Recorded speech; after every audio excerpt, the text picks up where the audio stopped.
পাকিস্তানের রাজনৈতিক আকাশে যেন হঠাৎ করে বজ্রপাত নেমে এসেছে। কারাবন্দী সাবেক প্রধানমন্ত্রী ইমরান খানের মৃত্যুর গুজব মুহূর্তেই ছড়িয়ে পড়ে সামাজিক যোগাযোগ মাধ্যমে। কয়েক মিনিটের মধ্যেই ফেসবুক পোস্ট, স্টোরি এবং লাইভ ভিডিওতে বিষয়টি ছড়িয়ে পড়লে প্রশ্ন ওঠে, ইমরান খান কি আসলে আর নেই? গুজব ছড়িয়ে পড়ার গতিটা এত দ্রুত ছিল যে দেশের বিভিন্ন শহরের মানুষ উদ্বেগে একে অপরকে ফোন করতে শুরু করে। অনেকে হাসপাতাল, আদালত ও জেলা প্রশাসনের সামনে ভিড় জমায়। দেশের রাজনৈতিক দলগুলো মুহূর্তেই চরম উত্তেজনায় পড়ে যায়। কিছু সময়ের জন্য মনে হচ্ছিল পাকিস্তানের রাজনৈতিক ভবিষ্যৎ থমকে গেছে।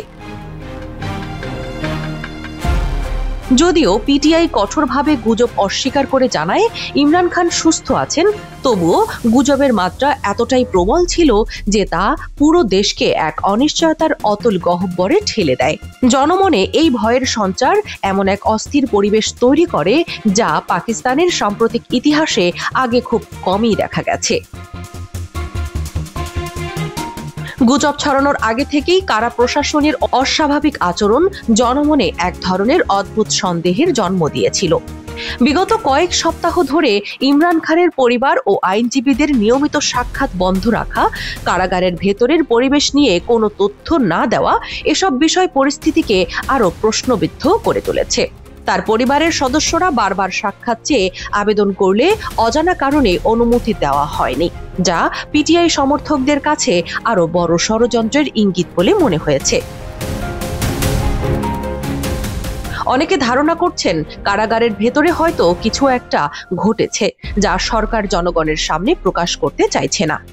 এমনকি কিছু বিদেশি মানবাধিকার সংস্থাও পাকিস্তানের এই আচরণ নিয়ে উদ্বেগ প্রকাশ করেছে।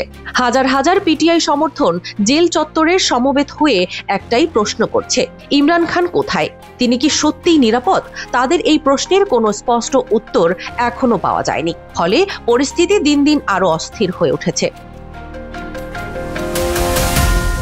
ইমরান খানের জীবনের প্রথম অধ্যায়টা ঠিক একই রকম নাটকীয়তায় ভরা। 1971 সালে আন্তর্জাতিক ক্রিকেটে প্রথম অভিষেক হওয়ার পর তিনি ধীরে ধীরে পাকিস্তানের ক্রিকেট ইতিহাসের সবচেয়ে উজ্জ্বল নক্ষত্রে পরিণত হন। শুধু একজন পেসার বা অলরাউন্ডার নয়, তিনি ছিলেন এমন একজন নেতা যিনি মাঠে একাই খেলার গতি পরিবর্তন করতে পারতেন। তার কঠোর পরিশ্রম, বিশ্বমানের শৃঙ্খলা আর দৃঢ়চেতা মানসিকতার কারণে তিনি বিশ্বের অন্যতম সেরা ক্রিকেটার হিসেবে স্বীকৃতি পান। আর 1992 সালে বিশ্বকাপ ছিল তার ক্যারিয়ারের সবচেয়ে সোনালী মুহূর্ত, যেখানে তিনি পাকিস্তানকে তাদের ইতিহাসের প্রথম বিশ্বকাপ শিরোপা এনে দেন।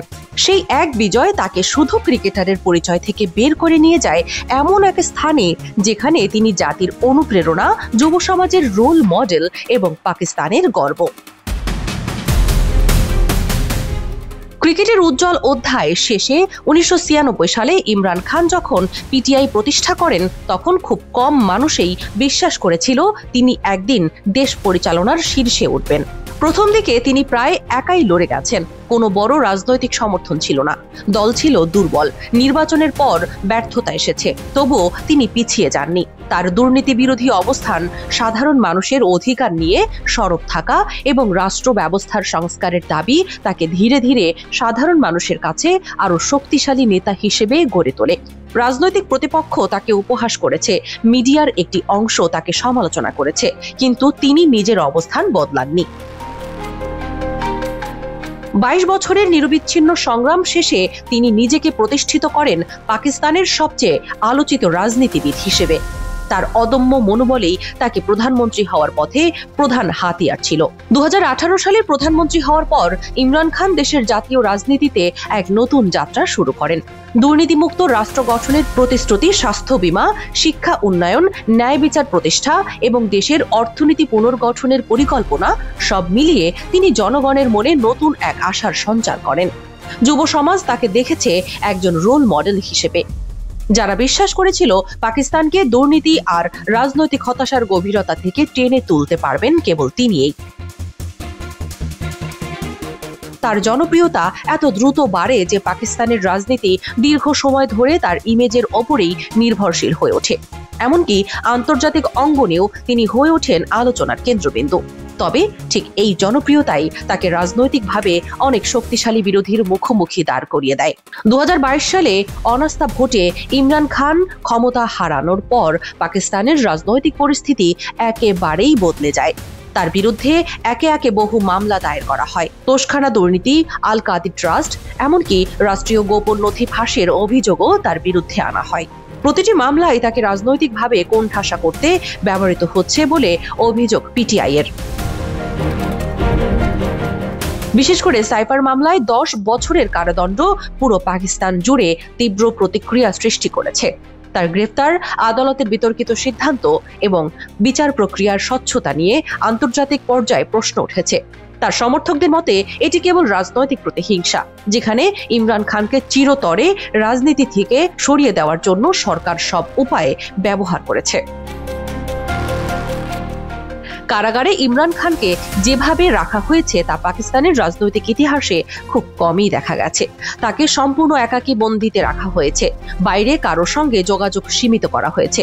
পরিবারের সদস্যরাও নিয়মিত দেখা করতে পারছে না। তার আইনজীবীরাও অভিযোগ করেছেন যে জেল প্রশাসন ইচ্ছাকৃতভাবে যোগাযোগে বাধা দিচ্ছে, যেন বাইরের কেউ তার প্রকৃত অবস্থা জানতে না পারে। অনেকেই মনে করেন এই অস্বাভাবিক কঠোরতা মূলত একটি উদ্দেশ্যই, তার রাজনৈতিক প্রভাবকে সম্পূর্ণভাবে ভেঙে ফেলা। কিন্তু ঠিক উল্টোটা ঘটেছে। তার এই অদৃশ্য এবং অনিশ্চিত অবস্থা জনমনে আরো বেশি প্রশ্ন, উদ্বেগ ও ক্ষোভ তৈরি করেছে।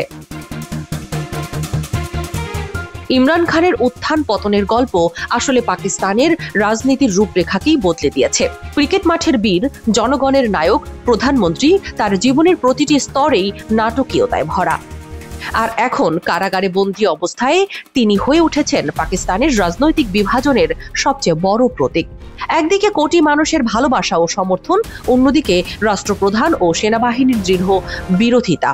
এই দ্বন্দ্ব পাকিস্তানের পুরো ভবিষ্যৎ রাজনীতিকে অনিশ্চয়তার দোলনায় দাঁড় করিয়ে দিয়েছে।